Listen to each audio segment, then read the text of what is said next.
And welcome everybody to Racing for a Cause TV. Tonight we're bringing you from Daytona, Florida, a K&N car tune-up, getting ready for the season start May 15th. We're going to be bringing you Season 3 of Racing for a Cause.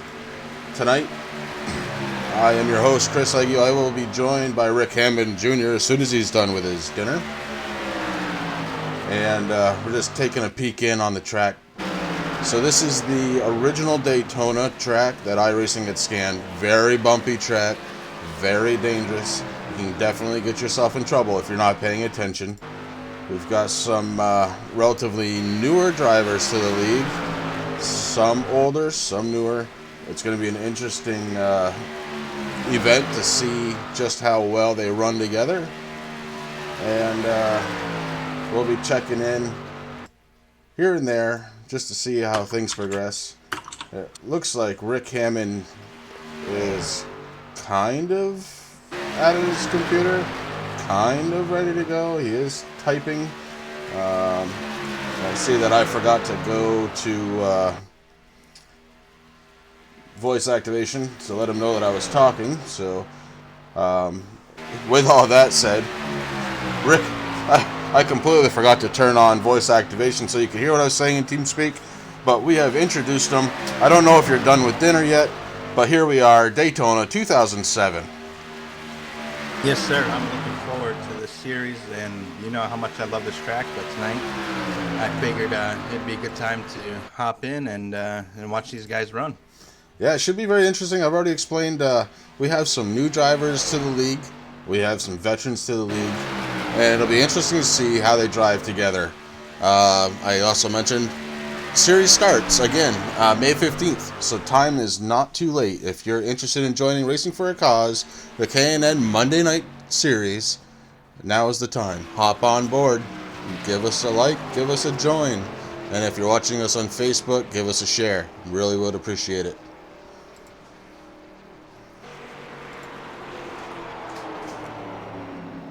And just finishing up with practice here. About 4 minutes left in practice. Everybody's turning laps. Everybody's liking their car. And I've got some names to try and learn how to say. And tonight I'm going to be having some, it's some track facts about Daytona. See how well people know them. It's probably one of the biggest races of the year, the Daytona 500. Of course, the Coke 400 still going. So they go to the track 2 times a year. More drama at Daytona than probably any other track, aside from like a Bristol, just because of the prestige that's put on the Daytona 500.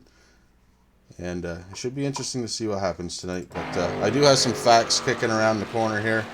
I'll be putting those out there every now and again through the broadcast tonight.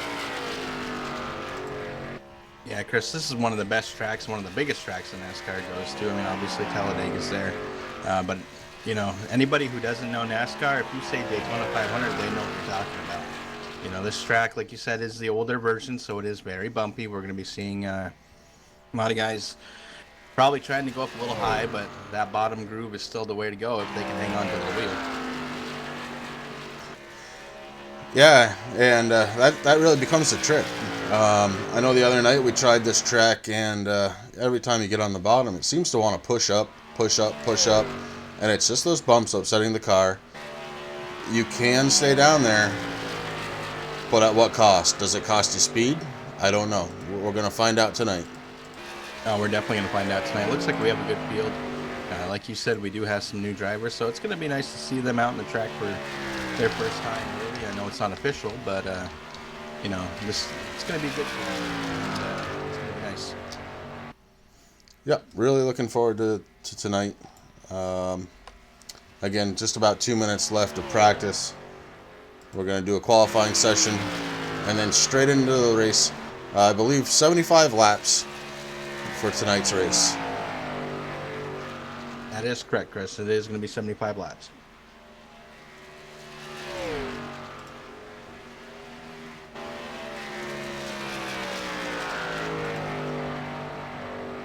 as we're watching the 94 car, Troy Radford, Season 2 Street Stock Champion, running around the track.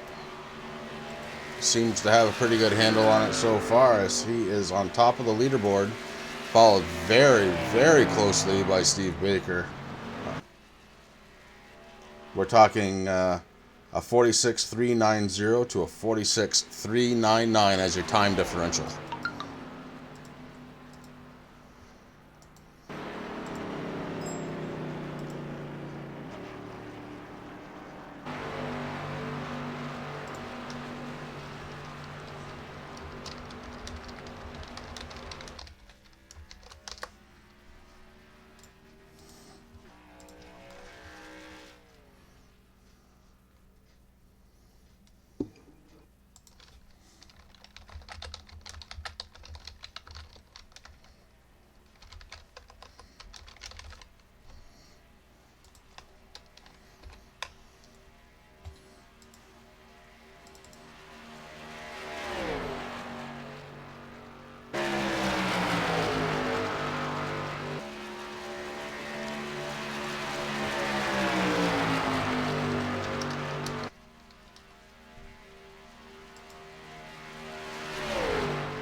So one entry tonight that's kind of notable.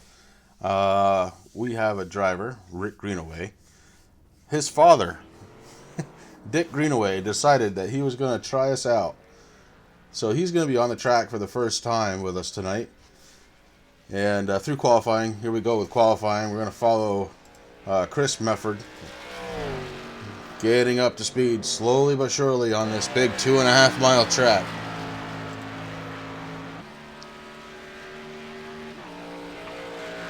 Yeah, it's really cool on how Greeny's dad decided to try out iRacing. It's something that, you know, we all dream about, being able to race with our dad and have fun, and he's making it happen. It's going to be interesting to see. He is new to the service. He's just a few days old, but he has been playing, from what I hear, quite a bit and practicing, and he's really, really happy to be here and excited. So we'll see how that goes. Do you think they're going to be teammates, or do you think there's going to be a little battling going on? I don't know. In the brief conversations I've had with Rick, I think it could go either way. I've heard some potential talking that they have done against each other. It could be very interesting. I will add, though, to note, tonight Dick Greenaway got his wheel. So this will be the first time driving on iRacing with an actual wheel. So it'll be great to see how that goes for him. That's one of the toughest tracks to drive with those bumps, you know. He's going to see what it's all about tonight. Oh, absolutely. Chris Mefford getting ready to finish off his qualifying attempt.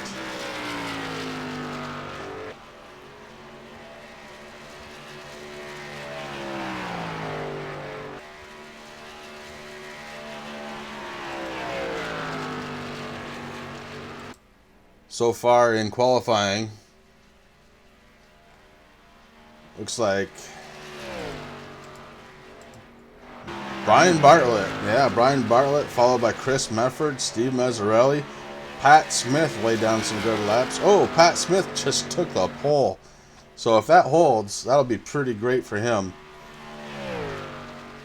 I want to note that Rick Greenaway just pulled in the second fastest lap at 49.602, Chris. Yep, absolutely. There's a couple of guys that looks like are just starting to take the qualifying, so they're stretching it out a little bit, maybe just trying to play a game, seeing how it's going to go.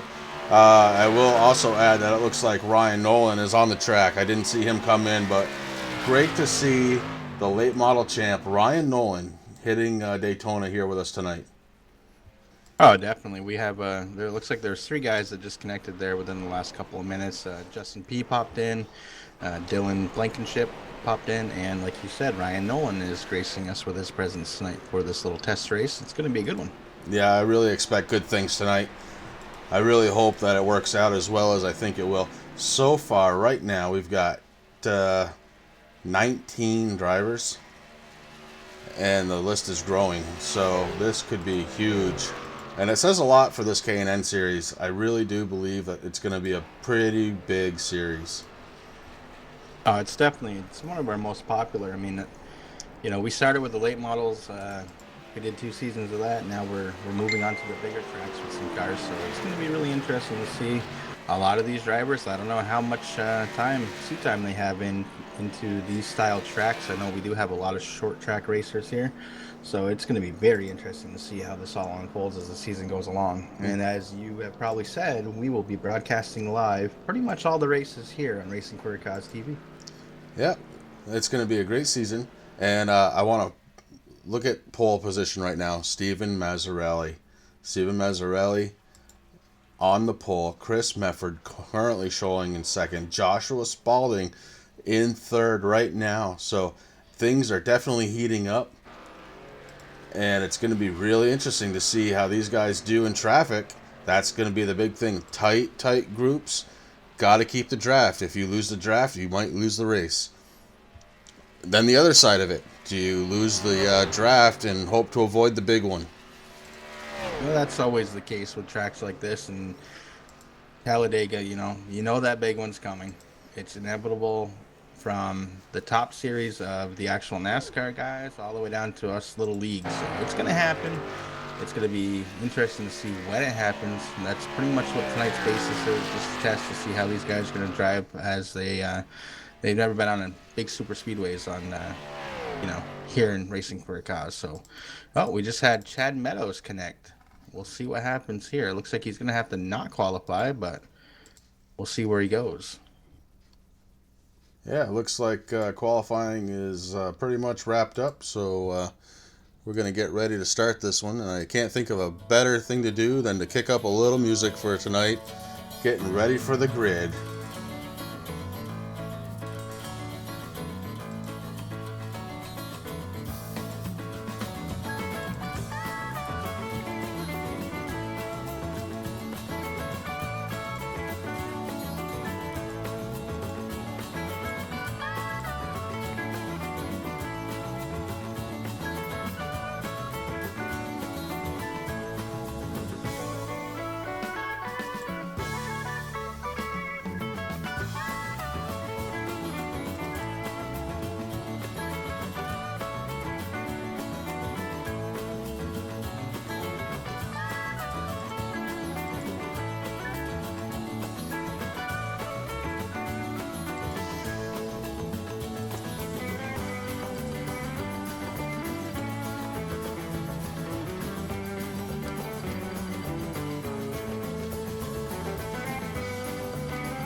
Any viewers out there tonight, I want to make sure to let you know that we are watching chat. If you got something to say, please let us know. We'll love to hear it. Love to interact with our fans. That's what Racing for a Cause TV is going to be about. We want the interaction. Don't be afraid. We got myself, Chris, and Rick Hammond Jr. up here in the booth. We'll both be able to field questions and really try and bring you some of the most exciting racing here on iRacing. Racing for a Cause TV. Sponsored by Racing for a Cause. Season 3 gets underway very, very soon. Well, as I start rolling off here off pit road, Chris, I want to note that Ryan Nolan and Dick Greenaway have manually disconnected. Looks like they might be having some connection issues. I also see that Dustin German dropped over there in TS, so I'm not sure if it's iRacing or if there's just some people that are having some issues. And it could go either way. No doubt about that.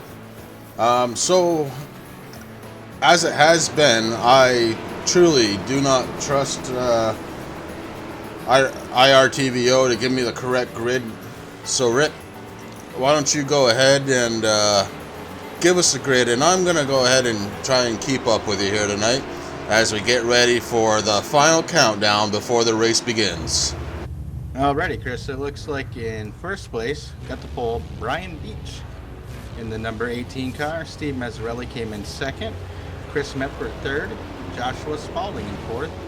Byron Bartlett in fifth. Patrick Smith landed in 6th place. Steve Baker in 7th. Stacy Bedard is in 9th. Rick Greenaway, Mr. Greeny himself, is in 9th place. Troy Rapport got 10th. Thomas Q in 11th. Andy Lambert, 12th place. Dale Rickard, 13th. And the rest of the guys, I'm not sure if they're still around. But looks like Ryan Nolan pulled out 14. These guys are the guys that didn't get a chance to actually qualify. Dustin German, Dylan Blankenship, Chad Meadows, Justin P, and Dick Greenaway. All right. I think that pretty much gets our grid straight, and we are getting ready to roll, and we are green, green, green all the way through. Well, everybody started out really good. Now they're just going to be working to get into the lines here, Chris. We're going to see which line is the fastest right now. It looks like that bottom one. Yeah, pretty typically the way the track's set up, bottom line will move. The top line is capable of moving, but it requires a little side draft with a push from behind. And you're seeing that now with the 01 car, Steven Mezzarelli getting a great push from Josh Baldwin all the way out to first place, getting by Brian Beach. Looks like right now a lot of the guys are just running 2x2. A couple guys have fallen back. They're just trying to figure out where to go. As we talked about 2007 track, this is before it was repaved. It is very bumpy, so a lot of guys do not like to be down low, which is I pretty much think what you're seeing here with the number 18 car. He did move up there quite a bit, looking for that smooth track and to see what happens. And it looks like he is going to sit there and give him a little push. Yeah, Patrick Smith's right on behind Brian Beach. Meanwhile, Chris Mefford brings it 3 wide down the straightaway, trying to get himself a line. He does. He drops down to the inside line, followed in by Steve Mezzarelli. Right now, Chris Mefford hoping Mezzarelli can catch up to him and help with the push. And it looks like it's about to happen now, as the 35 car of Andy Lambert pulls in behind. So they're going to start train riding around that bottom of the track. First five cars have pulled them away. The 8 car moves way up on the track, leaving just at 51 and 60, keep coming down on the low side. So they are definitely moving on the low side right now. Although we have the 60 car jumping in the middle, making it 3 wide early. What a push and oh, we saw that right there. Chris Mefford and who was that? Pat Smith got together. Oh, Pat Smith going around and around. Now we do have one quick repair, and that could have been considered the big one. We're going to take that back and take a peek at it through the eyes of Pat Smith. Just a horrible way to start this. While you're going on there, Chris, also Stacy Bedard also in the 03 car lost it there a while back. Had a little bit of a hard time once he got into that wet grass to get back onto the track, but he is rolling now. Looks like he may be the lucky ball. Actually, I don't think he got past, so he's going to be lucky. He's going to be able to catch the draft because there's been no way that he caught him. All right, in the replay right now, we're following Pat Smith. Looks like Chris Mefford just kind of touched the wall, came into Pat Smith, came into him again. A couple of cars upside down, the 88 car, the 75 car with a wild ride. Not a good way to start this race. Hopefully they can make it back to the pits and use up their quick repair. Meanwhile, we'll go back live because I want to tell you right now, the 60 car of Justin Pinnell, JP, has got your lead, followed by Josh Baldwin, Steve Mezzarelli. Steve Baker's worked his way up to 4th, Andy Lambert 5th, and Rick Greenaway 6th. Troy Radford right now is your 7th place car, although it looks like a couple of people are opting for pit stops even this early in the race. I wonder if it was because of damage or just playing some sort of strategy. Well, I know from running this the other night, Chris, with the way that we have the fuel set up on this series at 50%, you do need to go into the pits at least 2 to 3 times to make it for the full length. So they might just be taking advantage of the caution flag, come in, get some fresh tires, maybe top off fuel, and be ready to go for the restart. Well, while we're under caution for the first time of the night, I'm going to throw out a track fact at you. Here's the question. What driver has won the Coke Zero 400 4 times but has never won the Daytona 500? And we'll come back to that answer just before green. I see we got 7 viewers. Well, maybe one of them will guess it right. How you doing tonight, viewers? I want to thank you guys for coming out and viewing with us. Hopefully we sound good. Hopefully we look good. Hopefully everything is looking just as good as it can. If it's not, please let us know. It's the only way I can fix it, because I can't see it from your end. Good shot of the 60 car of Justin Pinnell right there, your leader. Lap 5 of 75. Still a long way to go around this 2.5 mile high bank Daytona International Speedway. I don't know about you, Chris, but this is one of my favorite tracks on the service. Yeah, I mean, what's not to like about it? It's one of the fastest tracks in the world. You have to put your foot down, not be afraid to put your foot down, and there's still some skill to it. You have to know where to put your car. You have to know when to let off just a touch or just drag your brakes. There is skill to running around in a draft. Oh, there definitely is. I mean, a lot of people that do race this kind of track, you know, they think that it's as simple as just mashing the gas and letting it all hang out. But, you know, you do got to use your brake a little bit if you want to pull a guy up into you to help you draft. You got to know when to move, where to move, you know, if it's safe or not. There's so many different variables that a lot of people don't think about when they run on a super speedway. You know, it's not just put it to the floor and just go. So, you know, it's good to see these guys out here doing a little bit of practice. You know, the series doesn't start for another week or 2 weeks, and you know, but yeah, here we are. We have a really good field. These guys are learning how each other race, and hopefully they're having a good time. Yeah, you're absolutely right. So this series starts on May 15th, Monday night. We'll be at Daytona for a 75 lapper. It's 187.5 miles. That distance, 75 laps, 187 and a half miles. So it's a long race, and it's gonna be, I can't wait to broadcast this series. This is gonna be a lot of fun. Oh, it's definitely going to be a lot of fun. It's cool to see the cars. These cars don't get utilized a lot on iRacing. I mean, I know they're fairly popular, but they're not the most popular.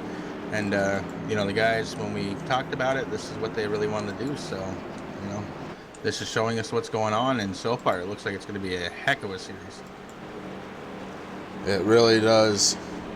And again, I just want to give a shout out to the viewers out there. If everything sounds great, if everything looks great, just let us know. If it doesn't, let us know. That's the only way we're going to fix this thing and make it better for the season. I really, really want to make this broadcast something special and have some serious fun with it. And as I was talking, the lights for the pace car went out, which means we're coming around the track slow one more time. Then it's a slow build up to 190 miles an hour and more for these K&N cars. Throwback series to 1997 coming up for season 3 here at Racing for a Cause. Got the pace cars going down that long back stretch, and these guys are getting ready. I know what's going through Justin's mind right now. Do I hold back a little bit? Do I go? What's Steve Mazzarelli going to do? Is Steve Baker going to help me out? What's going on? Definitely some planning that needs to be done, and I'm sure they're thinking about it. Maybe not talking about it. Maybe they are. You really never know. That 55 car, Steve Baker, sitting behind the leader of Justin Pinnell, Steve Mazzarelli on the outside, followed by Andy Lambert.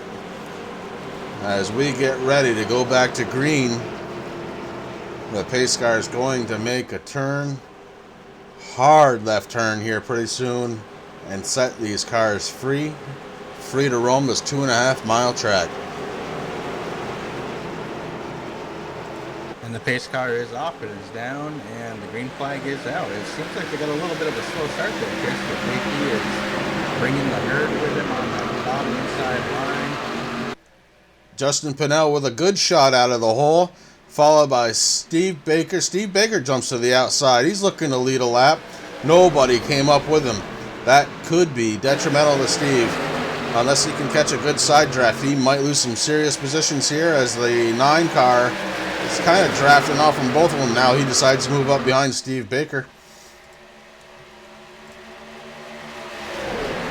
Yeah, Chris, Justin P in that bottom line is really starting to slow down there. Steve Baker and Josh Spalding doing a good job moving into 1 and 2.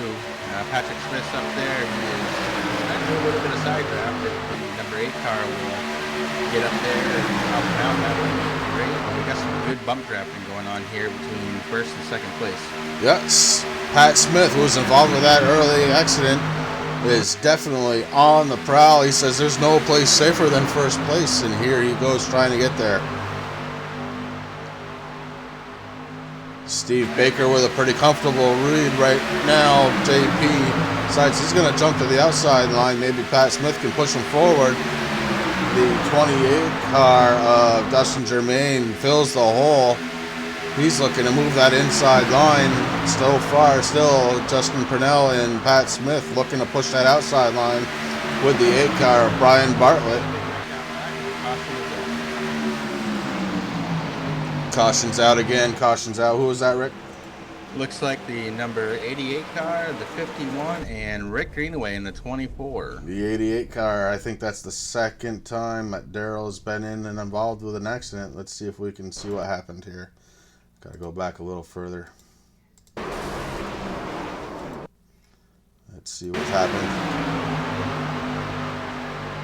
So we have the 88 car kind of on the outside.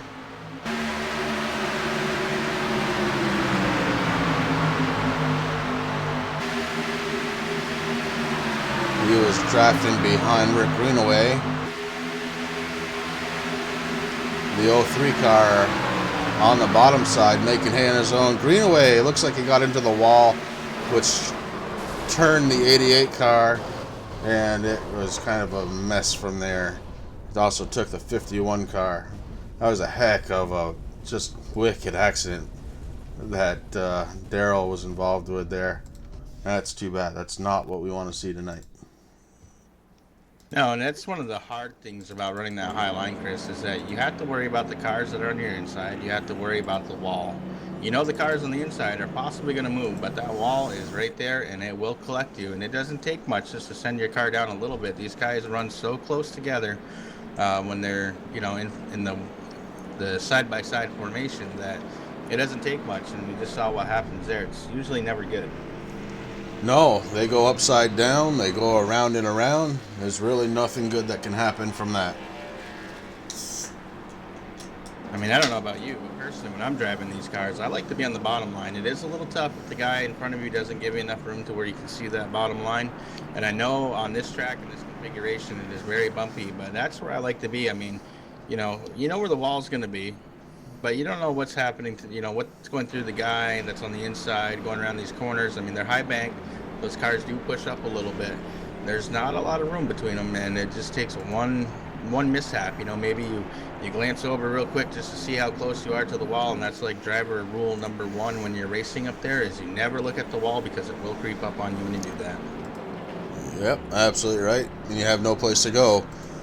I want to get back to the Daytona Speedway track facts. I never did give the answer. I'm going to go ahead and give the question again. What driver has won the Coke Zero 4 times, but has never won the Daytona 500? And the answer is Smoke. Tony Stewart. Tony Stewart has won the Coke Zero 4 times, never won the Daytona 500. I mean, that's one of the biggest races. These drivers at the top level on NASCAR, they actually want to win. You know, they could care less about championship trophies. They want to see that Daytona 500 trophy in their case. And there's a lot of drivers out there that have that run very good on super speedways, and they just don't, don't get that win. And I would like to really sit down and talk to some of those guys and see how they really feel about that. You know, maybe they have a couple championships, but they just don't have that one coveted trophy of the Daytona 500.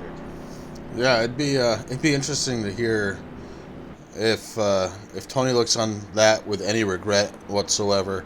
We're gonna go with one more trivia question here while we're still under caution, and this one might be pretty easy actually. Who has the most wins at Daytona International Speedway? In fact, this one might be so easy. Rick, do you know the answer to this one? Could he be a driver favorite of mine? He might be one of your favorites, yes. Is he kind of a legend in this sport? He may be a legend in this sport. I have a feeling I might know who it is. I do too, and I'm going to give you the answer here in just a moment. Let others think about it for just one more moment. I'll tell you what, when the pace car comes out of the current corner, I'll give you the answer.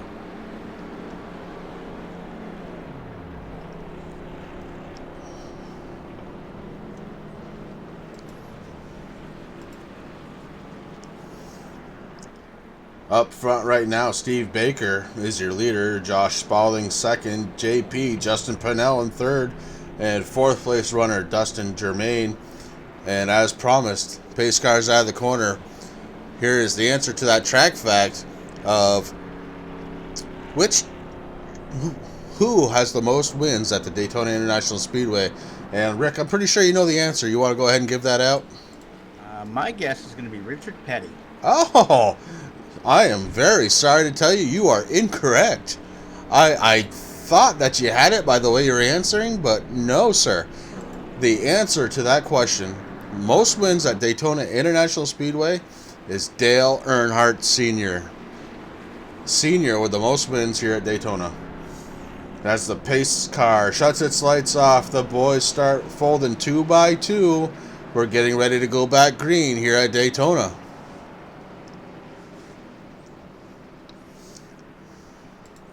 Rick, you should hang your head in shame. Well, I was just going to say, I was waiting for you to say that, but, Richard Petty has the most wins of Daytona 500. Ah. So I was a little confused. It's been a long week already. And I was going to go with Earnhardt. I was trying to remember. But we all know Mr. Earnhardt only won the Daytona 500 one time. And the reason why I bring that up is because back when Dale was trying, I believe it was, 20 years? Yep. His 20th year, he got the win at the Daytona 500. He's come close many, many times. There was always something weird that would happen. But I remember him always saying that if he could just win the Daytona 500, his career would be complete, because that means more to him than anything that he has done with the 7-time champions, with all the other races that he's won. He really wanted that one trophy, and he got it. That's very true, and I feel great that I was able to watch that race live. I remember it just like it was yesterday. As the pace car pulls down, your leader, Steve Baker, taking him to the green flag. Josh Spalding has a great start to keep up with him. Unfortunately, on the outside, with very little help, I think he's going to fall prey. Steve Baker followed by Justin Pinnell right now. And the 94 car, I believe that's the 94 car of Troy Radford, takes an aggressive shot down to the bottom lane to follow the inside line. And that one may pay off for him here. Yeah, we still got back. There's a little group of 3 there out back that once they get connected up to each other, they're going to catch up to this lead one. But Steve and Justin P are doing a really good job there, along with Troy Radford. that outside line is starting to fall back. I want to mention, Chris, here at Racing for a Cause, we like to see our drivers winning cause on the car. But one thing about this series that I really do like is that it is a throwback car. There's a lot of cars that I used to see on the track when I used to watch the stuff with my dad. Troy Radford just made a really aggressive move to move up into first place with the help of Mr. Spalding. And that outside line is really starting to take off. Yeah, the outside line right now looks like it's got some speed. Josh Spalding pushing Troy Radford to the lead. I don't know if it's going to hold at the start-finish line, but right now, oh yeah, he's got a heck of a lead going right now. Josh Spalding doing a whale of a job pushing him forward. Meanwhile, the 28 of Dustin Germain drops down in front of Steve Baker for third place. Steve Mazzarelli outside in the 01 car, ready to go. A lot of action going on right now. Sorry to cut you off, Rick, but the 75 car trying to maybe make it 3 wide as he's a lap down, looking to come back to... Oh, no, I'm sorry. He got his lap back. So right now, Pat Smith currently in 8th place, running like a Dickens. Just he hit the apron there just a little bit. His car did bounce up, but Troy gave him enough room that everything is good. The top 4 right now are getting nose to tail, and that's going to pull them away. It is amazing to see what the... Oh, Justin Pinnell. Excuse me, Justin Pinnell might have started a big one right there. That's a chain reaction. Pat Smith goes around upside down. That is probably going to be the end of the day for Patrick Smith, along with Steve Mazzarelli was also involved with that one. So we're under caution again here at lap 17 of 75. Right now, Josh Spalding is your leader, followed by Dustin Germain and Steve Baker, your top 3. Troy Radford bringing up the 4th place position. Brian Bartlett in 5th. Brian Beach sitting in 6th place. Justin Purnell fell back to 7th on that restart. Stacy Bedard 8th. Andy Lambert 9th. Thomas Quattlebaum sitting in 10th. There's your top 10. Looking to hold on. Trying to keep all 4 underneath them. Yeah, which, you know, with super speed racing, that's very hard. I mean, Justin P., he just got below that yellow line just enough just to upset his car and to send it a little bouncing there. And that's just something that you never want to see. And that's what happens when you're up close with somebody. You're racing, you're trying to watch what they're doing, you're trying to see the car that's in front of them, and you don't pay attention to the yellow line. And here at Daytona, you know, you really can't get away with that too much unless you're on either the front or the back stretch. That's very true. Looking at some of the cars out there, looking at some of the paint jobs we haven't seen yet, because this is a new series for Racing for a Cause here on Racing for a Cause TV. Looking at Troy Radford in the 94 car, pretty simple looking car. The left side of that car all grooved up. He's been rubbing on tires. Back over to JP. He's over in pit road right now. Looks like he overshot his pits. And a bunch of people hitting pit road right now. Yeah, I think they're really looking at tires, maybe a little bit of damage from the bumping and grinding while they're out there. I mean, even when you're drafting, you're still, you know, you're trying to bump that car in front of you to get a good run to help give him a little bit of momentum, and that does mess with the front end of the car. These cars are pretty rugged, but you know, you do that too much, next thing you know, your hood's crumpled and you're having a hard time keeping up with the draft. Aerodynamics, very important here at Daytona.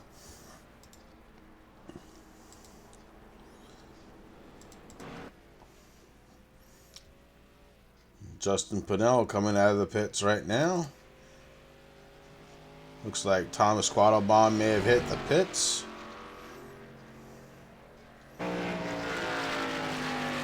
That 34 car, that's a nice looking car. I kind of like that car. Very simple. Red with yellow spoiler. Very nice looking car. I really like that car. Yeah, I'm trying to get close in here. It looks like just a little default paint scheme. It does look really nice, though. I really like the colors. It really fits the series. You know, back before the cars got wicked crazy with all their graphics and stuff. And, you know, like you said, it really stands out quite a bit. Yep. Looking at Chad Meadows in the number 3 Exalta car. Steve Mazzarelli. in the 01 car. Pat Smith still in the pits. Rick Greenaway still in the pits. Your leader, Josh Spalding.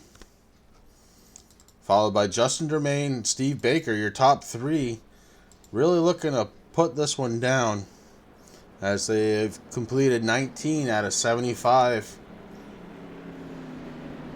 And tonight, I just want to say, tonight is a practice run.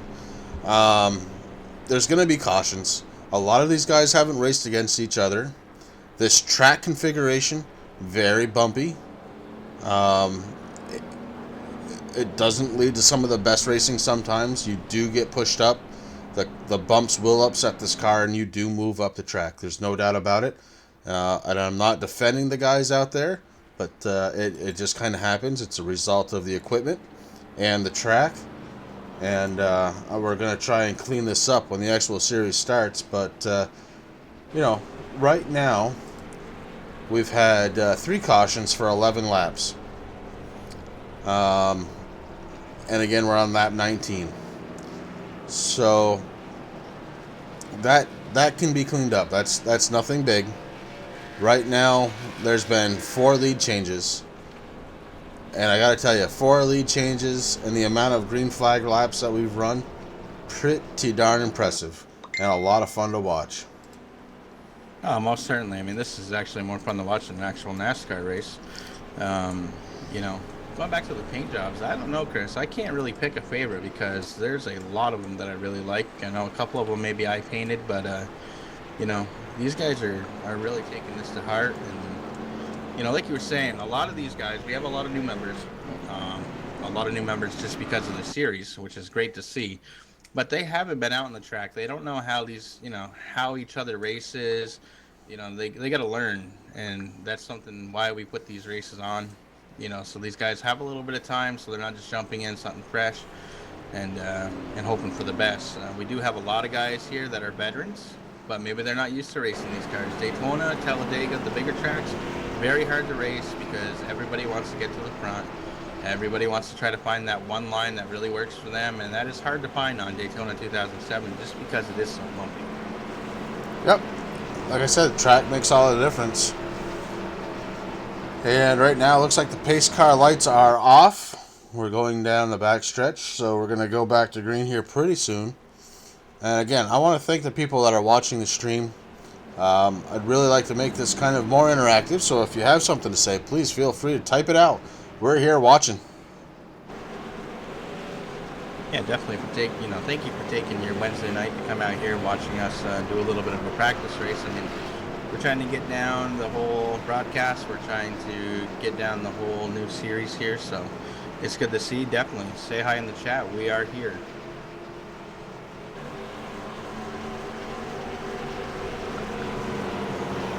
Pace car is just getting in a turn 4. Chris is going to be heading down, getting close to the pit road lane here, and these cars are going to be taking off here with number 9, Josh Spalding, followed by Dustin Germain, Steve Baker, and Troy Radford. And that's your top 4. We're going to follow it up with Brian Bartlett, Brian Beach as your top 6, Stacy Bedard 7th.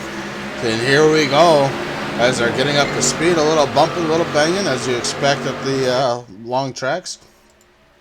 Trying to get everybody up to speed. Does take a little while.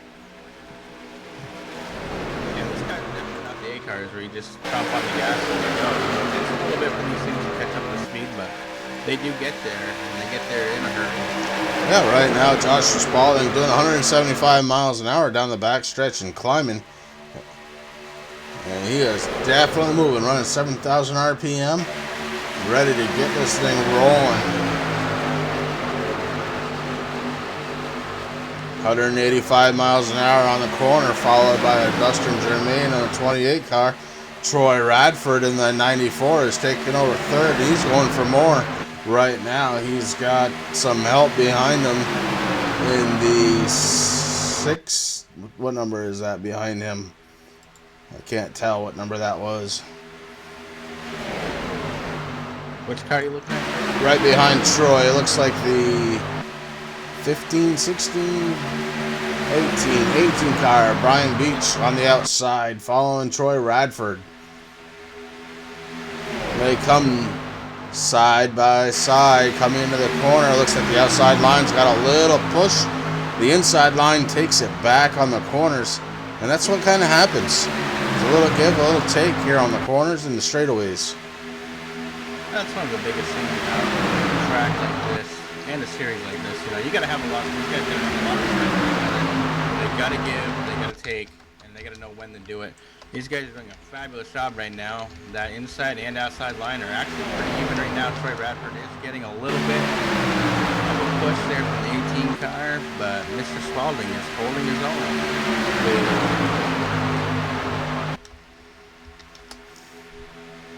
Right now, Troy Radford showing as your leader.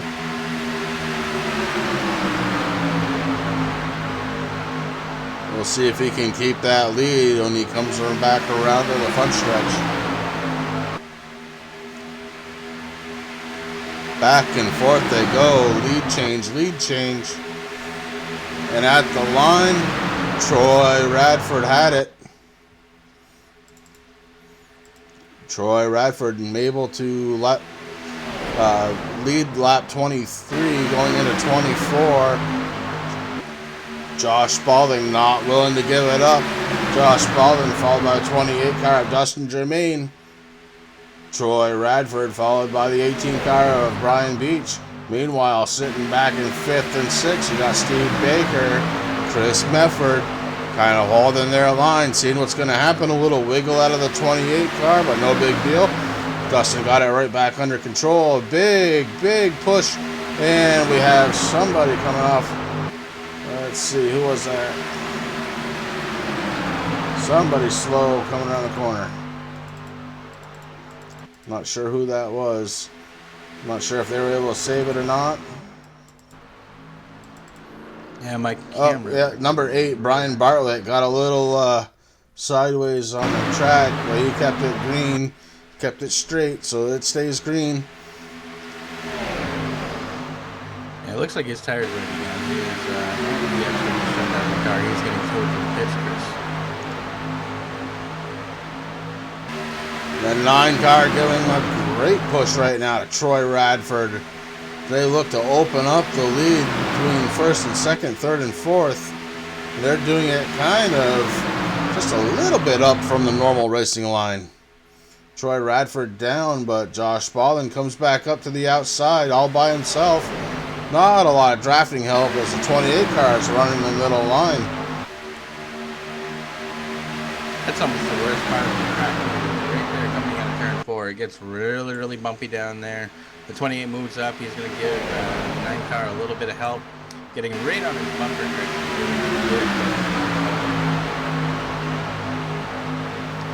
Now they're moving down the sideline. They're trying to... I'm not exactly sure what they're doing. Right now, they're just jockeying for position, trying to get some laps down. What is good to see, Chris, is that a lot of these guys down here in the front of the pack, they're just being conservative. They're, holding their lines really good. They're giving respect. There's not a lot of pushing, no massive bump drafting. They're just relaxing, enjoying the green flag run and seeing what happens. Looks like that outside line is finally getting together there. Oh, they really get together right there. I would have to say that's Big time accident going on. Chris Mefford, the 3 car of Stacy Bedard, all kinds of cars torn up. We're gonna have to take a look and see what happened there. So let's take a look. They're definitely racing up front. The outside lane's getting a little bit of a push. And it looks like I couldn't see what that happened there. I'm gonna have to take a peek at that again from a different angle. Let's try this one here. So Troy Radford just got bumped just a little bit too hard in the back there, not squared. Maybe turned his wheel a little bit too much, tapped that wall, and that sent him flying. Yeah, we're following along right now. Troy Radford kind of trying to decide low lane, middle lane. And Yes. I believe it's the number 18 car. Brian Beach kind of got into the wall, collected a bunch behind him. And I mean a bunch behind him. Most notably Chris Mefford. So, kind of a shame that happened there. As we go back live, Chris Mefford looks like he's able to continue on, although I don't know what kind of damage he's got. Let's take a look and see if we can see the front end of his car, and it's all beat up. The front end of his car is all beat up. A couple of beat up cars out there looking to come in and get some tires, get some fuel, and see if they can fix, including your leader, Josh Spalding. Joshua Spalding taking the pits, 47 laps to go. Yep, that was definitely the big one, Chris. I mean, that stuff's going to happen. You know, super speedway, the guys are trying to jockey for position. They're getting a little closer towards the end. You know, maybe they're getting a little anxious. Maybe they want to see some clean track. I mean, there's a lot of variables that could happen, you know. I have a hard time when I'm following behind somebody. And, you know, everybody always likes to be first. It's, you know, nice clean track. You're getting a lot of air in your grill. Some of these guys might have been having some problems with some overheating also. But right now, the only car on the track looks like the pace car. Yeah, everybody's in for pits, and everybody's coming out of the pits. Let's see how this shakes up after all the pit stops were made. I believe Josh Spalding is going to hold on to the lead. Yeah, what I'm showing right now via iRacing is Josh Spalding's in first. Troy Radford is still in second, but I'm sure that's going to change once they cross the line here. Yeah, I believe what you're going to find is Josh Spalding first, Justin Pinnell second, Stacy Bedard third, Thomas Quattlebaum is going to be your fourth place car, followed by Dustin Germain, Andy Lambert, Steve Mazzarelli, Troy Radford, Chris Mefford. I just want to see how the rest of these cars come out, but it looks like that is kind of the setup. Steve Baker 10th, Brian Beach 11th, Chad Meadows is going to be your 12th place car. So it's going to be interesting to see if that shakes out correctly. Just going to have to give us a minute just to see how it all lines up here. Cycling through, looking at the cars also, Chris, it looks like our Joshua Spalding has a little extra camber in his car. It might just be iRacing in the angle that I'm looking at, but it really looks like it might have been pushed in a little bit, so that could cause some issues as he's driving around. I don't know if he's gotten into anything. That may be just an iRacing issue, because I believe he's been pretty darn clean through the whole race so far. Yeah, taking a closer look at his car, he definitely does not have any damage. It must just have been the way that it was sitting on the track there. His car looks pretty clean. I mean, that's what's going to happen when you're running up on the top of the field. So. I just want to give out one more quick track fact.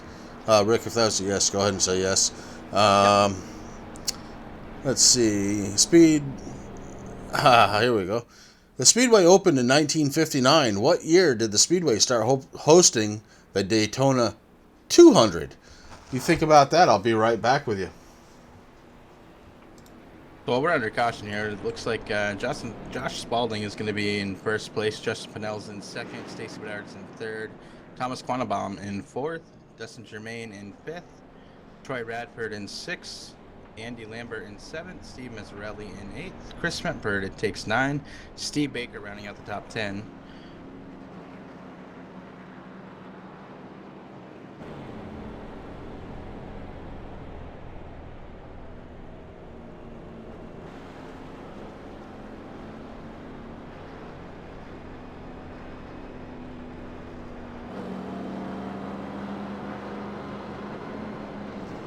The lights on the pace car have taken off. We're going to make one more little lap around this track here before we get back into action. Some of these cars are a little bit banged up here, but they don't look too bad.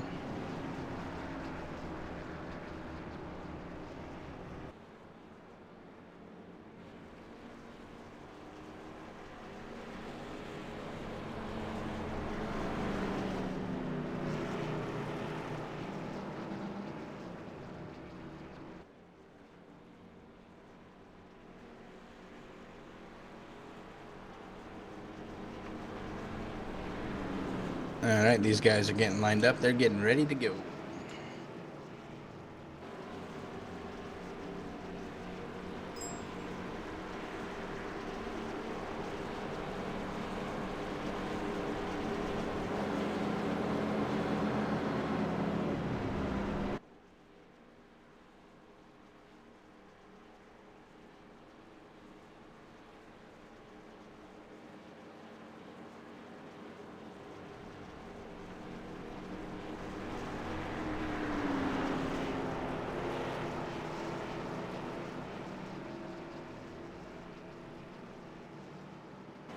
We're now exiting turn 4. The pace car is going to be taking that hard left turn down to pit road, and Justin Spalding is going to be leading the field this time by, along with Justin P. in that number 60 car. Let's see what happens.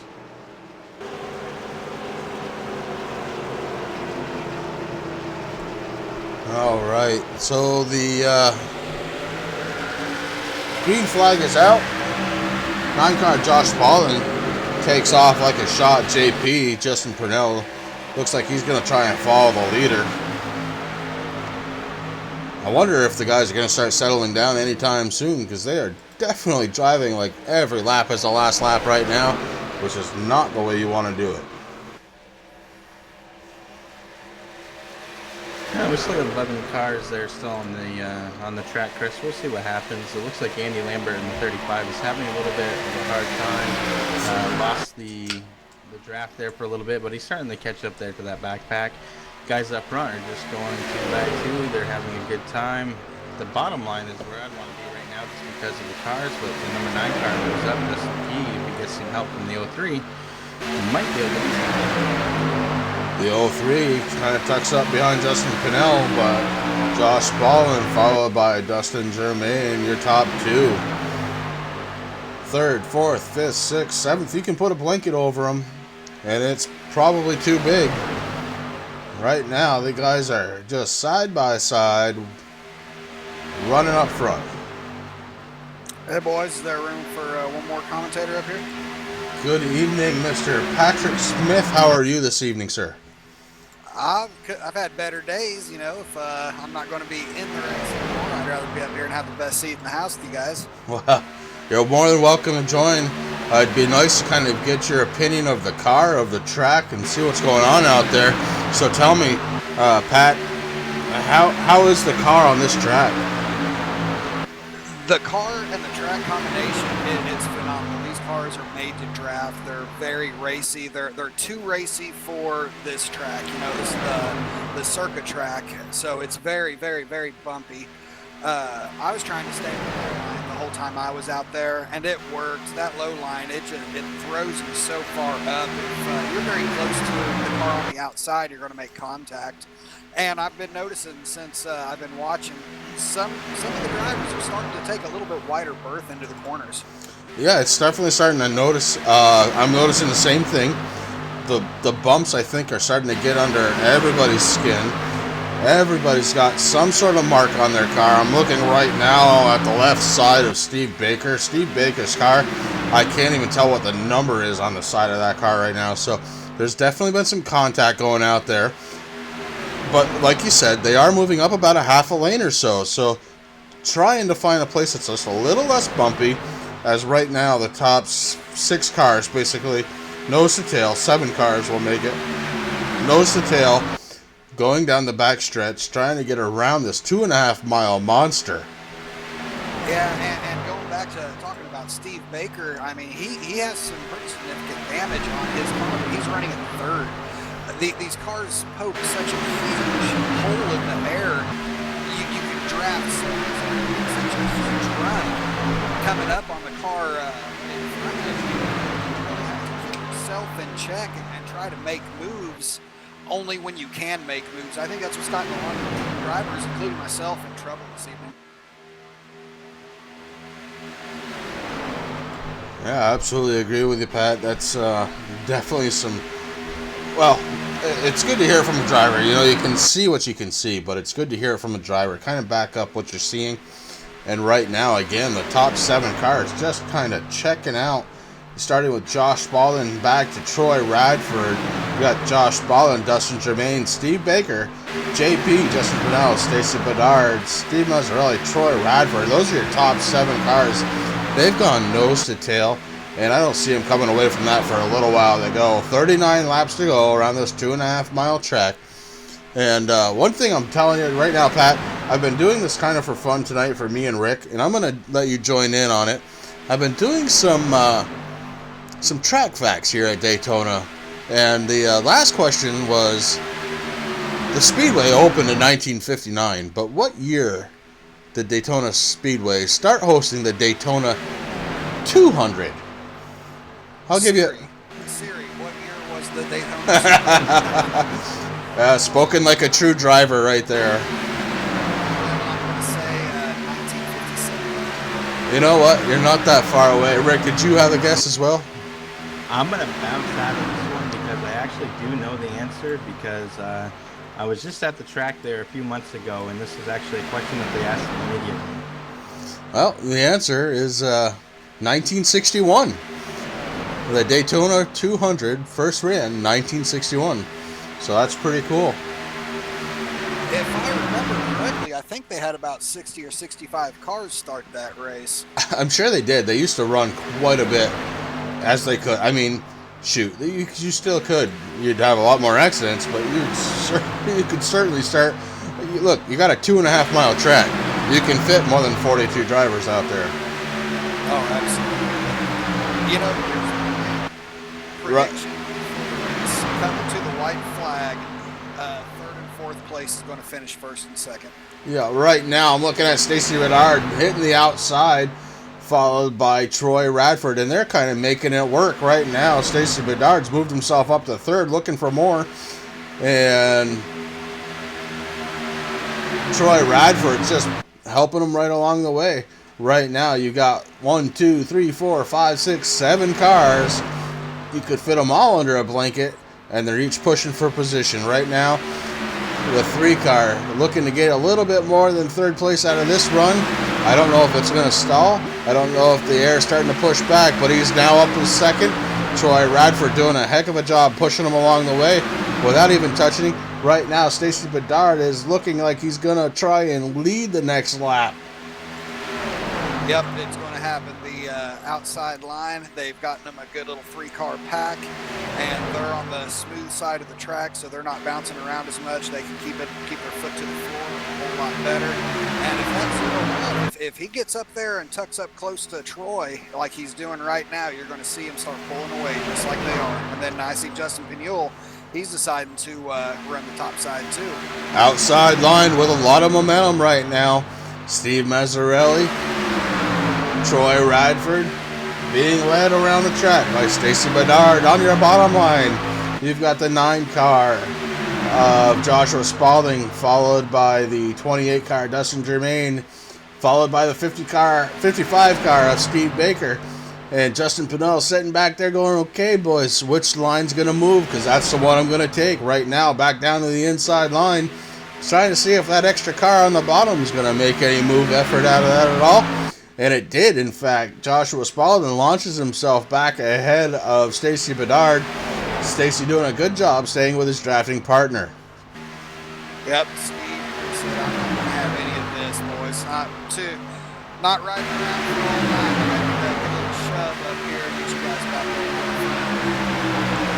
Right now, looking at a little bit of the damage that you were talking about on Steve Baker's car, it looks like it's just to the right side of the spoiler, which definitely will affect him if he's up front, but I don't know if it's affecting him if he's sitting back to where he is right now. Right now, his car looks like he's game and ready to go. These 7 cars really putting on one heck of a show around this 2.5-mile track. And don't forget, we're going to be having some pit stops coming up soon. There's going to be some green flag stops because I don't think very many of the leaders have stopped in this race yet. A couple have. Actually, you know what? I can take a look at that for you. Right now, every single driver on the track has at least pit one time. I don't know when they were, so I don't know if that's going to come into play. Pat, do you remember what the actual gas mileage was on these things? I think it was somewhere around 45, 50 laps. I think it was 42 to 45, I believe. 42 to 45. So we could be right on the edge of a fuel run as the lead pack right now is starting to catch up on the back three cars of Andy Lambert, Chris Mefford. We got a 3-car draft up ahead of the leaders that are too wide. Cars getting ready to go a lap down. That's going to be something to watch. Yeah, and in that car, you got 35 car of Andy Lambert, 44 Chris Mefford, 18 car of Brian Beach. So they're trying to go. Trying to stay ahead of that lead pack. Once they go a lap down, it's going to be awful tough to get it back. These 7 cars have been racing pretty strong, and they're going back to nose to tail so they can get around that lap car traffic. Smart driving by the top 7 cars. That's very smart driving. Go ahead and give up a little bit of time right now to keep from another caution, and that get that high line regrouped, and you can catch them right back. The way these 7 cars are driving together, it won't take long to pass all 3, and here we go. Right now, Josh Spalding is just leading the charge right around all 3 of those lap car drivers, and the lap car drivers doing the right thing, staying down low, holding the line, letting the 7 cars go by, and it's all done just like that. Now, if one of those cars can catch the draft and kind of stay out front of the other 2, they'll be lucky dog if there's another caution. And if they start getting double wide again, they poke a big enough hole, depending on the condition of those 3 cars that just went a lap down, they might catch the lead pack. It's true, if they can stay straight, they might be able to come up and challenge for position. You might have one even challenge for the lead. It's just a matter of how much damage is sustained on those cars behind, and if they can actually group up and do something together. Steve Baker, he's on the radio right now talking about pit stops. So it looks like pit stops will have to happen again, and the question is, when is it going to happen? Who's going to go with who?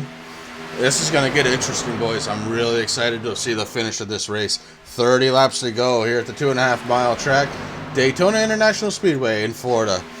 Brought to you tonight by Racing for a Cause, Racing for a Cause TV. Just remember, our season for K&N starts May 15th. That's a Monday night. Gates open 8:35. Race starts 9:05. If you're looking to join a really great league, please feel free. Give us a look at on Facebook. Look us up on iRacing.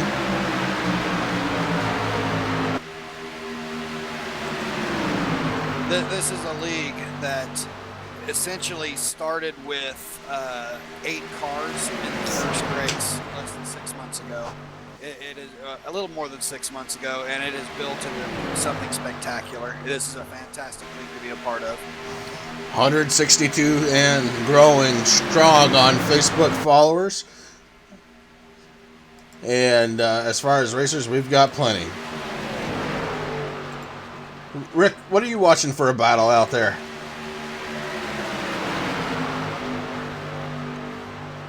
Oh, I've been going back and forth here watching the leaders and watching the guys that we have and that crew. They're doing a good job. They just don't have enough. I think there's a couple of damaged cars out there that are just having a hard time, staying on pace. So right now I'm just really watching that 7. I want to see, the top 7 to see what's going to happen during these pit stops. This is where it's going to get really interesting. Oh yeah, they'll if they can come in together and have flawless pit road entries, exit, and pit stops, then if they can come back out as a pack, that's going to be something. But they could get split up pretty hard. Right now, Justin Pinnell seems to be the lone dog on the outside. Nobody's coming up with him. Troy Radford's the closest thing, and he does. He pulls up with Justin Pinnell and try to make that outside move. 2 cars versus 5. I'm not sure how that's going to work, but he's going to try it. Troy Radford trying to pull up to the back bumper of JP and give him a push, and it may happen on the next, what is that? Going to be the front stretch, I believe. Troy Radford is a fantastic person to have in your mirror. That man is fast everywhere we go. Yeah, we mentioned it earlier. He's the straight stock champion. He did really well in our late model series last season, and he has caught Justin Pinnell, and he has given him a push all the way to the lead. Right now, he is leading Josh Spalding by the narrowest of margins. And oh, he comes down. Oh, and the front 7. Big one. Oh boy. Oh boy. We saw that one live. Justin, he just did not have enough room to come down in front of the leader. I don't think that was a good move by him, not just because he was cutting it so close, but you don't burn bridges on super speedways, you know. Leaving Troy out to dry. Troy is the man that could have pushed him to the win, and had this accident not happened, Troy may have thought twice about it.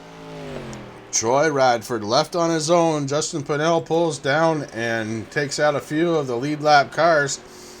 Right now, Troy Radford actually is the one that benefits from it. Although it does look like the back end of his car has got a little bit of damage there. Troy Radford, currently your leader here at Daytona. And I want to bring up... Here's another little interesting track fact about Daytona.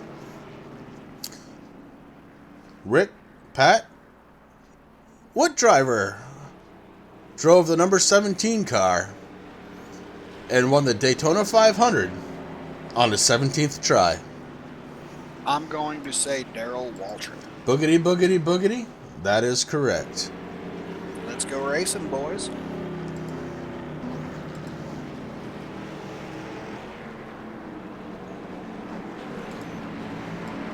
You know, a lot of talk happens here at Daytona about drafting. And some people don't really get what drafting is.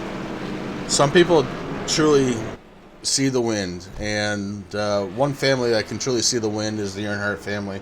That's one thing I don't think anybody can take away from the Earnhardts, as we have a lot of pit stops going on right now. Funny enough, they were not the ones to actually, and we're going to put this up in air quotes, discover drafting. So who is credited with discovering drafting? I'm going to think Smokey Yunick. He understood aerodynamics way before aerodynamics was a thing. Well, you're Yeah, absolutely. could you see the wind? You're absolutely right. Smokey was really talented, but that's not the right answer. P. Diddle. How about you, Rick? Do you have an answer for that one? Dick Trickle. Well, you just wanted to say the word Dick Trickle on my podcast, and that's fine. Is this a commercial for venereal disease? No, and then we're not even gonna throw out the advantages of Viagra or any other ED medication. The answer to the question, the gentleman who is the answer is actually still involved with racing. Junior Johnson. Junior Johnson. I did not know that. Whenever you said still involved in racing, I was going to say one of the Bodines. Junior Johnson, who's credited as saying drafting was hitching a ride to the winner's circle. Yep, that makes absolute perfect sense. Now, Rick Hammond Jr., you were just down there. Let's see if I'm going to put you to the test. Daytona International Speedway. How long did it take to construct Daytona International Speedway? Very long. Well, that's one answer. In terms of time, 15 months. 15 months to build the track. A track that size, I'm surprised it didn't take longer. They must have had a lot of crews. Well, you think about the size of the track, and then you start thinking about when the track was actually built. And I'll tell you, you start thinking about those things, and it kind of just blows your mind. Oh, it's an absolute feat of engineering. It really is. Now, gentlemen, can you tell me why Lake Lloyd is actually there? I believe that is where they dug out the banking for the turns, if I'm not mistaken. I told you that the other night. No, actually, I don't think you did. Yeah, you might have been sleeping. But yeah, you Yeah, are correct. probably. That is why Lake Lloyd is there.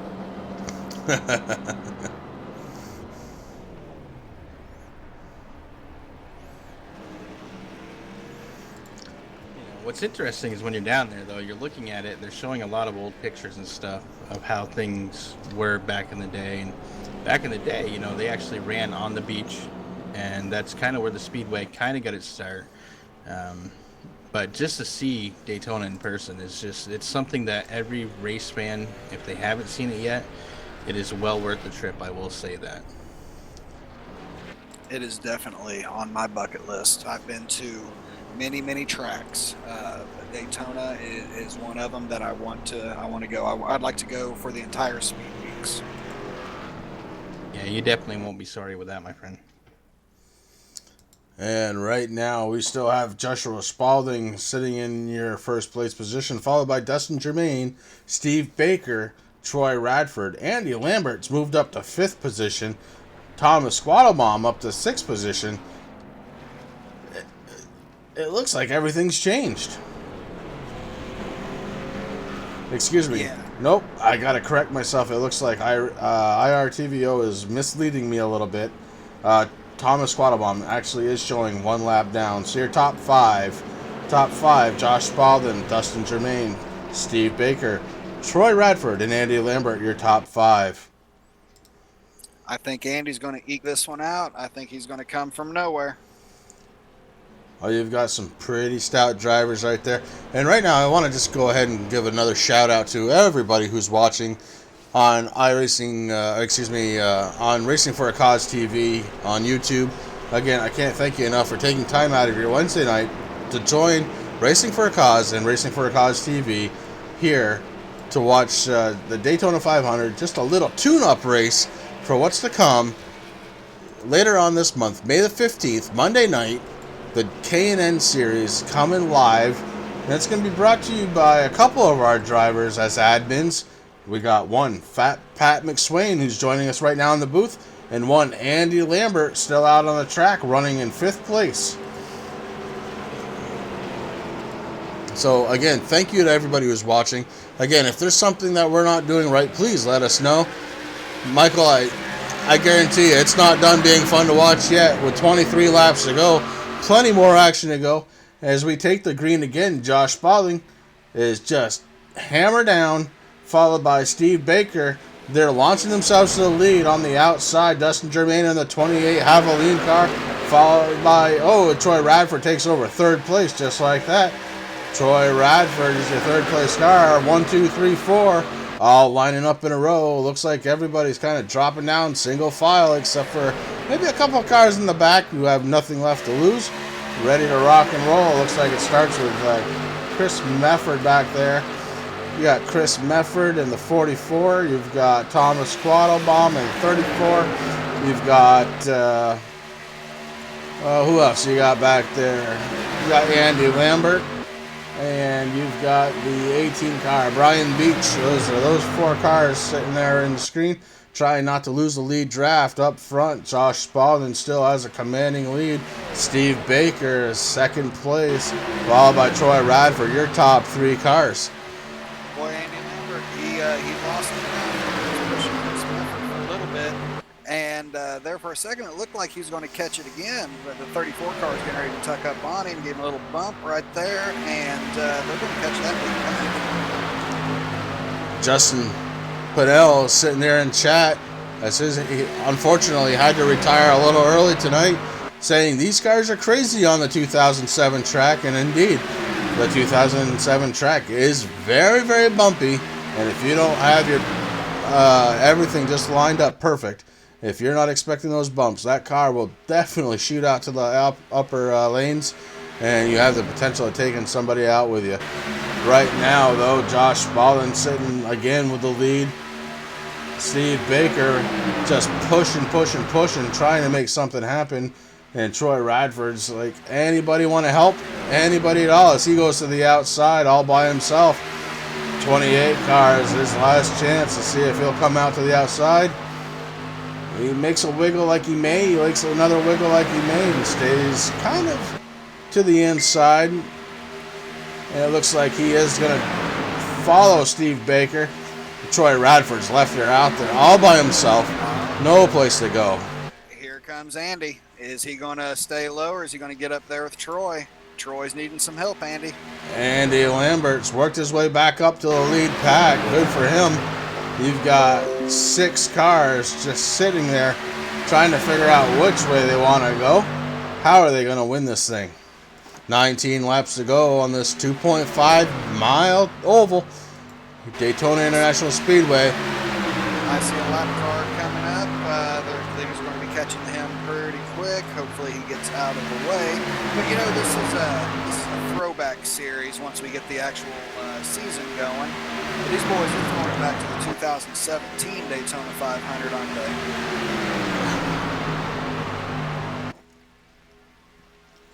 they? Did nobody catch that? Oh, we got it. I hate to admit it, but we got it. Boy, Andy, he can get just right up to him. He just can't puncture the puppet to get back up there. Oh, he's getting some help from the behind. Hopefully that will shoot him up. If he gets up to there, he can run with that lead draft, and I think him and Troy will be up there leading this here before too long. He's definitely got some help. We got the 9 car, Josh Spalding, Steve Baker, your top 2 cars, followed by Dustin Germain, Troy Radford, Andy Lambert, your top 5. And you follow pretty close by a lap car, but he seems to have speed. Thomas Quattlebaum, Jr.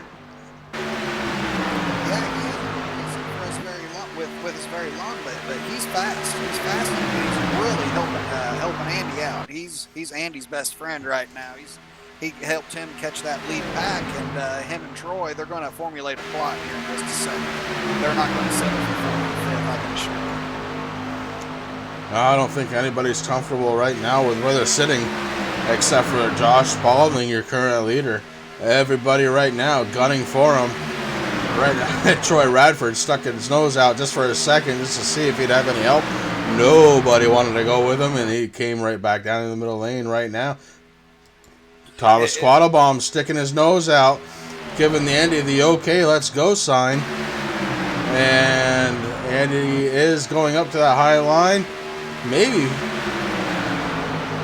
that might be what Troy Radford's looking for. Somebody behind him to be willing to go up top with him. Yep, they're about ready to try to make it work. Tom Quattlebaum is motioning to Andy, come on, man, let's get this going. Let's get this going. Yeah, I don't know if he's moving up to stay off from the bumps or moving up because he wants to move forward, but he's definitely giving Andy a chance with some push power to go up and move up on the field.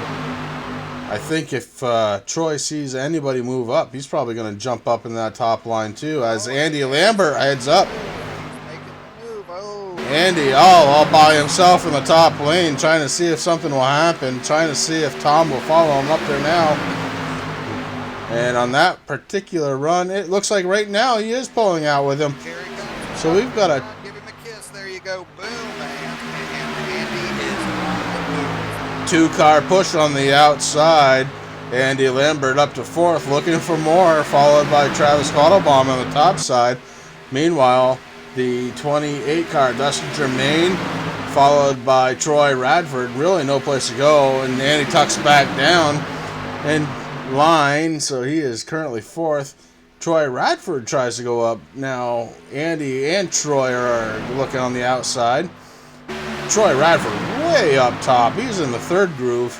Nobody else is driving up there. And he decides to come back down.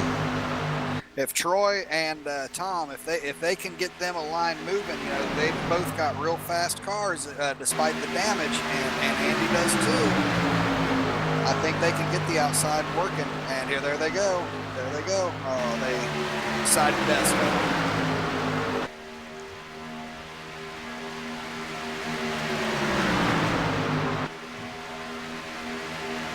Right now, the action is hot and heavy. 14 laps to go, and they're trying to decide where they want to be and where they want to finish.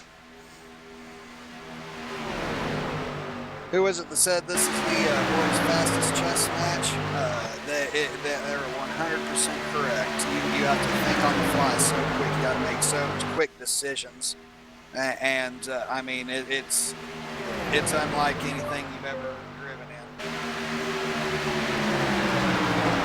It really is, just from the practice from the other day. Right now, though, Andy Lambert strong to the outside. Troy Radford decides he better go with him to make something happen. Andy is taking over third place. He's looking for more right now. Steve Baker looks like he's a sitting duck in second place. Lambert with some serious speed. Troy Radford, Travis Quattlebaum, they're taking over the outside lane. 12 laps to go, and they decided it's time to move. Andy Lambert trying to go for the lead. Josh Spalding's asking Steve Baker, please give me a push. And they do. They finally get a little bit of the draft going there, and Josh Spalding gets back to the lead, but Andy Lambert won't let go. Andy Lambert is pushing towards the front, followed by Troy Radford. Josh Spalding followed by Steve Baker. They're trying to hold it all off. A little miscommunication in the corner by Lambert and Radford right there. Kind of slowed the progress down just a little bit.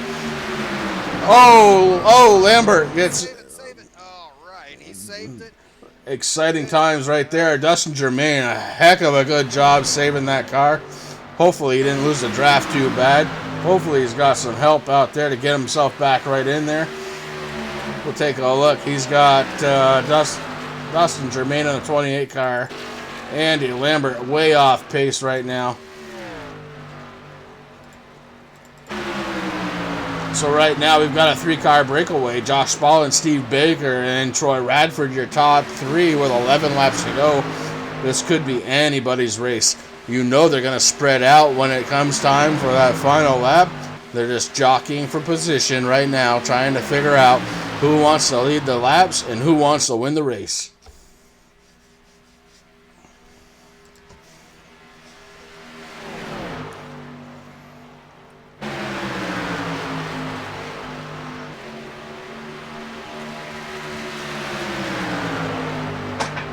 Right now, Josh Spalding still leading the race.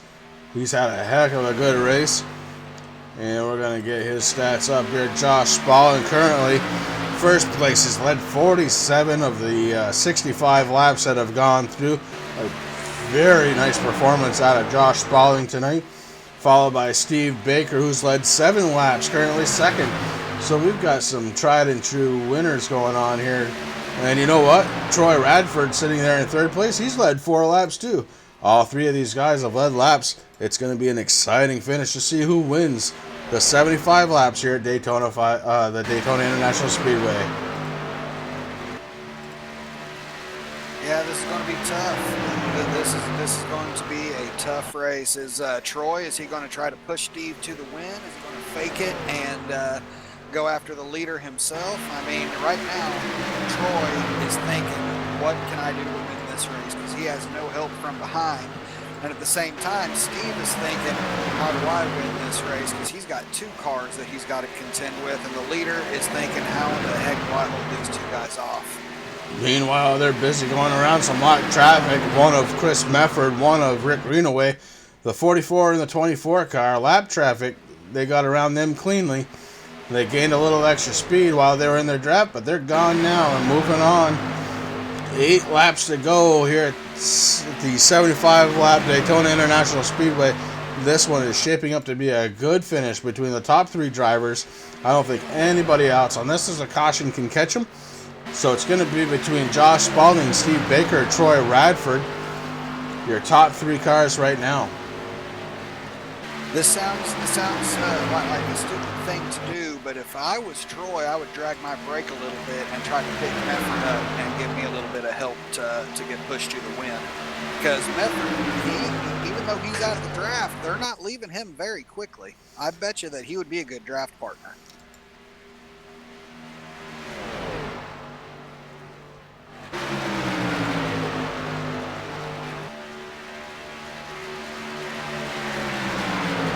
And we're watching them save 1, 2, 3.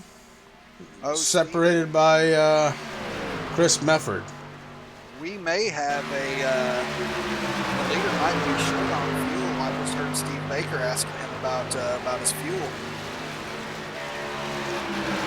This could be interesting. As you see, Steve Baker starting to back off from the leader just a little bit. maybe trying to get a little push from the 94 car of Troy Radford. Right now the leader's pushing air. He's got nobody behind him to help. And they fan out a little bit on the back stretch, coming around into turn 3 and 4.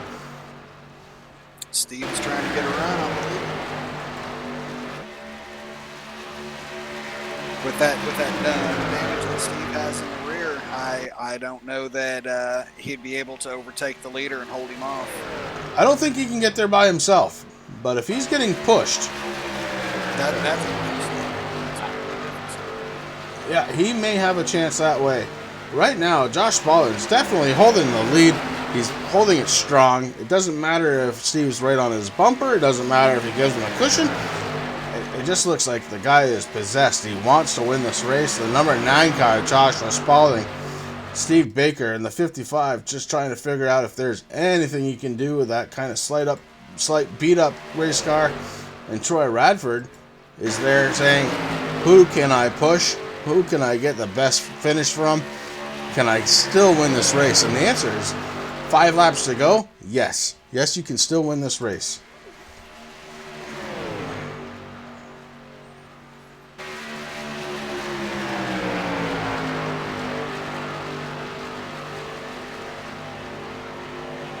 Yep, right now, all 3 of those drivers, they are all trying to calculate their move. What move is going to win me this race? And Troy looks like he's just going to try a power move, or he thought maybe he was trying to see if Steve was going to come with him to the high side. Well, the thing we haven't talked about a lot tonight is side draft, and this track definitely provides some side draft. But you got to get almost door to door.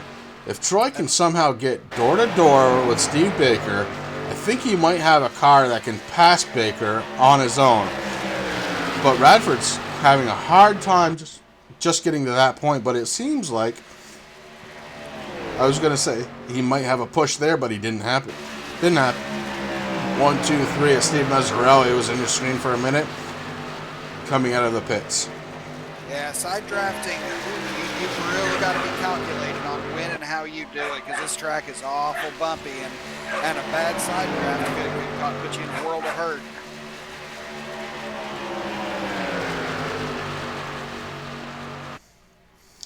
Top 3 cars pulling away from everybody else. Right now, the 4th place car of Dustin Germain sitting about 12.5 seconds behind. So it really is between your top 3 cars, Josh Spalding, Steve Baker, Troy Radford, as we're getting ready to come around to 2 laps to go. Steve tried it on the outside, but once he gets out of that draft, it's like a parachute, man. He's going to have some help.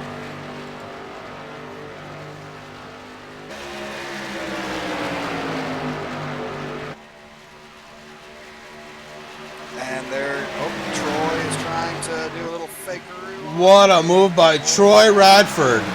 What a move by Troy Radford. He snuck outside, brought it back in to try and pass Steve. He's got side draft. He's got draft coming off from Josh Spalding. Steve trying to hold on to 2nd place, but I don't know how long you can stay out there. That could have been the move of the race right there by Troy Radford. He is definitely pushing hard on Josh Spalding right now. And Steve's getting the run. And now Troy Radford moves to the outside. Top 2 cars running pretty much door to door for a second. Steve Baker having a hard time with that damage on the outside by himself. He definitely needs somebody to push him.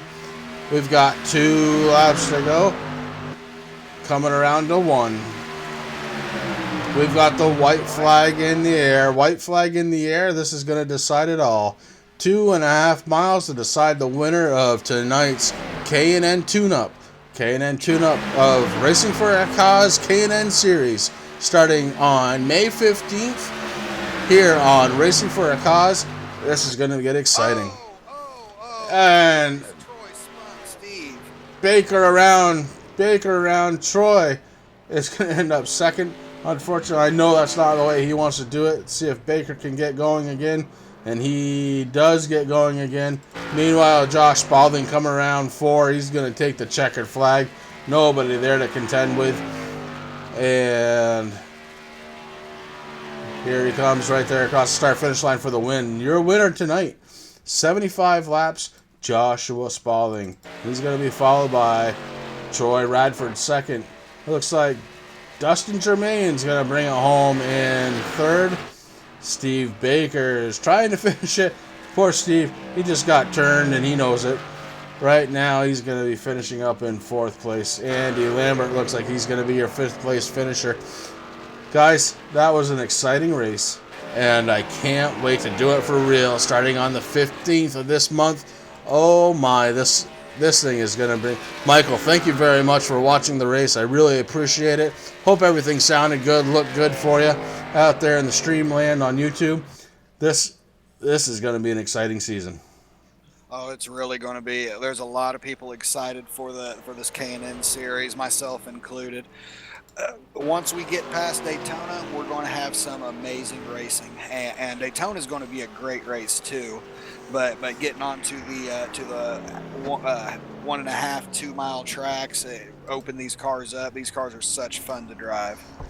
They are, and just to kind of give a heads up out there, we are going to start on the 15th with Daytona, then followed up by Rockingham, Richmond, Atlanta, Darlington, Texas, Bristol, Martinsville, Talladega, Charlotte, Dover, Pocono, and Michigan. Man, that is going to be one exciting series to watch. I can't wait to do it. As we watched Spalding just absolutely burn the house down. He's probably going to cook the motor. He's so excited for winning tonight. Great job tonight, Josh Spalding. If he doesn't run out of gas first, I heard him say that he had a half a gallon left whenever he crossed the line. It's either blow it up or let it roll, one or the other. Great job to all the drivers tonight. Really appreciate the drivers for coming out so we could do this test session tonight. A little K&N tune-up. Really appreciate the drivers. Really appreciate the people who stayed and watched us tonight. I can't say enough. This has been exciting. I really can't wait to get to the entire season. This is going to be great. I'm really looking forward to watching this. And Pat, I know you're going to have better luck than you did tonight. I sure hope so. I sure hope so. My car was fast. My car was racy. Just circumstances is what took me out, unfortunately. I put myself in a position that I shouldn't have early in the race. I caused the first wreck, or I was a contributing factor to the first wreck.